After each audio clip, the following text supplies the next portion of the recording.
On a warm spring afternoon in the small town of Brookside, Ethan Reynolds sat at his kitchen table with his steaming cup of coffee in front of him. He wasn't the type to rush through life anymore. At 42, he had learned that some lessons only sink in after years of making the same mistakes. His younger self had been quick to talk, quick to argue, and quick to defend himself even when silence would have been the wiser choice. But after years of seeing friendships dissolve, opportunities vanish, and trust erode because of his own impulsive words, Ethan had started living by a rule he called the 5 silences. It had all started about a decade earlier, after a single week where his entire life seemed to crash around him. Back then, he had been working as a project manager for a big construction company. He had a decent salary, a happy marriage to his wife Claire, and a comfortable home. But one Monday morning, during a heated meeting, his boss criticized the way he had handled a deadline. Feeling defensive and embarrassed in front of his coworkers, Ethan shot back with a sarcastic comment about his boss's poor planning skills. The room went silent. The next day, he learned he'd been passed over for a major promotion he'd been promised for months. That was the first time it occurred to him that silence might have been the better move. But it wasn't just work where words could cut. That same week, a close friend named Mark came to him in confidence about a fight he'd had with his wife. Instead of just listening, Ethan decided to give honest advice that was more critical than compassionate. Mark didn't take it well, and their friendship never quite recovered. Ethan had told himself at the time that he was just being truthful, but looking back, he realized he had been careless. There are times, he later learned, when speaking your truth is less important than preserving someone's dignity. The turning point came on a rainy Friday evening. He and Claire had gone to a dinner party at their neighbor Linda's house. Everyone was chatting and laughing, but then someone brought up a controversial topic in the news. A few drinks in, Ethan decided to share his strong opinion, loudly, passionately, and without much thought. The room grew tense. People shifted in their seats. Later, Claire told him quietly in the car that he had embarrassed her. That night, lying awake in bed, he realized that his words were too often costing him more than they were worth. Ethan began paying attention to the moments in life when keeping quiet made more sense than speaking up. Over time, he shaped them into 5 very specific situations where silence could save relationships, protect opportunities, and maintain peace of mind. The first was when emotions were high. He remembered a time, years later, when a younger employee at his new job made a costly mistake on a project.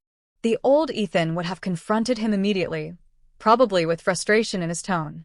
But instead, he waited until the next morning, after the initial irritation had faded. They had a calm conversation, fixed the issue, and the young man later thanked Ethan for handling it with patience. The second was when he didn't have all the facts. Once, during a family gathering, his cousin Julie accused another cousin, Patrick, of mishandling some money. Everyone turned to Ethan for his opinion, since he had worked in finance. But he knew he didn't have the full story. Instead of weighing in, he simply said, "I don't know enough to comment." Weeks later, it turned out the accusation had been completely wrong, and Ethan was grateful he hadn't taken sides. The third situation was when someone was looking for a fight. There had been a man at the local gym, big, loud, and always ready with some sarcastic remark. One afternoon, when Ethan was on the treadmill, the man made a cutting comment about his running speed. Years earlier, Ethan would have fired back something equally sharp. But this time, he smiled, said nothing, and kept running. The man eventually lost interest. That moment taught him that silence can be the strongest answer to provocation. The fourth was when his opinion wasn't needed or helpful. He thought about a conversation with his daughter, Emily, who was 15 at the time. She came home upset about a disagreement with her best friend. Ethan's instinct was to tell her exactly what she should do. But instead, he listened without interrupting. She talked for nearly 20 minutes, working through her feelings out loud. At the end, she thanked him for just letting her talk. He realized that not every problem needed his input. Sometimes people just need space to be heard. The fifth and final situation was when speaking might hurt more than it helped.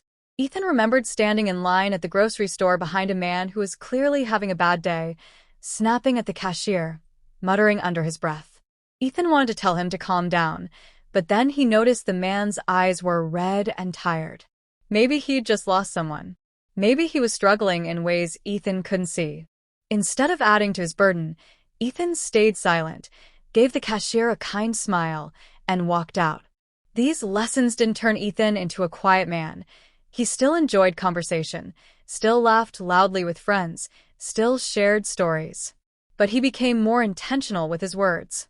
People began describing him as thoughtful, steady, and calm under pressure. At work, younger colleagues sought his advice because they trusted he wouldn't rush to judge them. At home, Claire told him she felt safer sharing her thoughts because she knew he'd listen without turning everything into a debate. One autumn afternoon, Ethan found himself mentoring a young man named Tyler, a new hire at the office. Tyler was ambitious, but had a quick temper, much like Ethan had once had.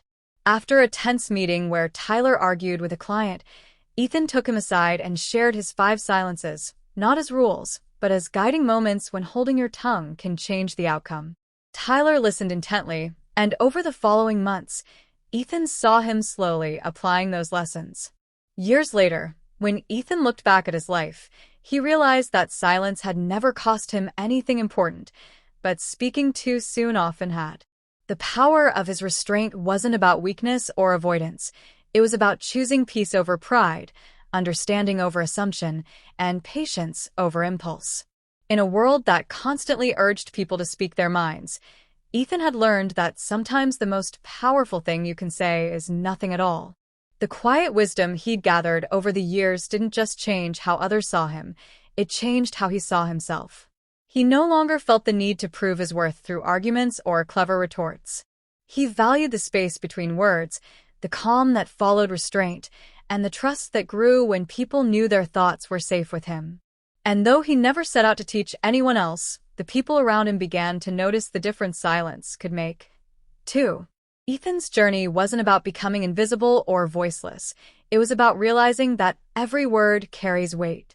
And sometimes, the heaviest thing you can carry into a moment is your silence.